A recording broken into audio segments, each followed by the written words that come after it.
Dear viewers, আসসালামু আলাইকুম।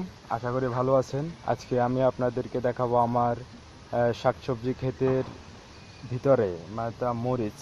এটা খাদ্য তালিকায় এটা সবসময় প্রয়োজন। রান্না বান্না খাওয়া দাওয়াতে বা সালাদ হিসেবে মরিচ অত্যন্ত প্রয়োজন। আর মরিচ ভিটামিন সি সমৃদ্ধ।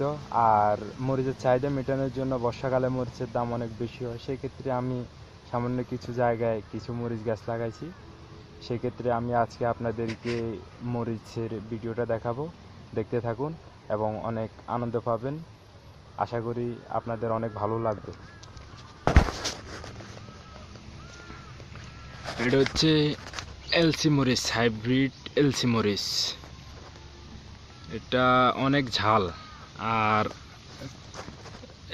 এই গাছগুলোতে প্রচুর মরিচ ধরে।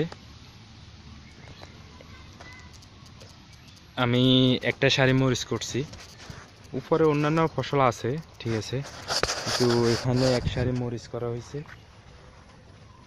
এই মরিচ দিয়ে মোটামুটি আমাদের মরিচের যে চাহিদা আছে বা আমাদের প্রতিদিনের যে মরিচ প্রয়োজন হয় এই ক্ষেত থেকে সংগ্রহ করি।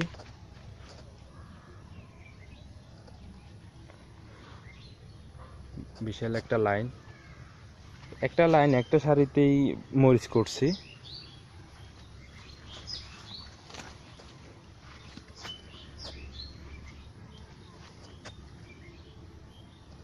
এখনো মরিচ গাছগুলোতে ওইরকম ভালো ফলন আসে নাই।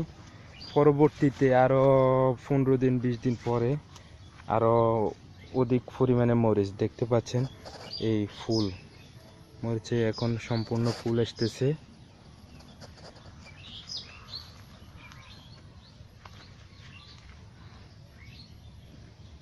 মরিচ তো দেখছেন, এটি হচ্ছে বিশ্বের সবচেয়ে উন্নত মানের উচ্চ ফলনশীল মরিচের জাত। একদম পুরা গাছ ভর্তি ঠাসা মরিচে।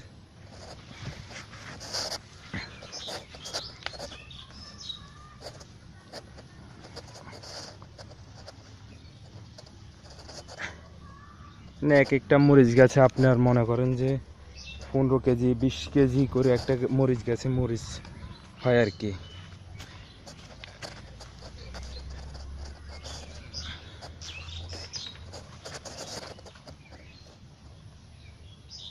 ডিয়ার ভিউয়ার্স, দেখছেন মরিচ আমাদের প্রতিদিনই প্রয়োজন হয়। সেক্ষেত্রে বাজার থেকে না আনার চাইতে এই আপনার নিজের বাড়ির আঙিনায় লাগানো অনেক ভালো মনে করি আমি। আর বর্ষাকাল তো, এর জন্য মাটিতে পলিথিন বা পলি ব্যাগ আর কি দিয়েও করা যায়। আর আমি এখানে আপনার তেরপাল বিছিয়ে উপরে দিয়ে এরপরে আপনার নিচে মাটি, সার, গোবর সব কিছু মিক্স করে এরপরে এই গাছগুলো লাগাইছি আর কি।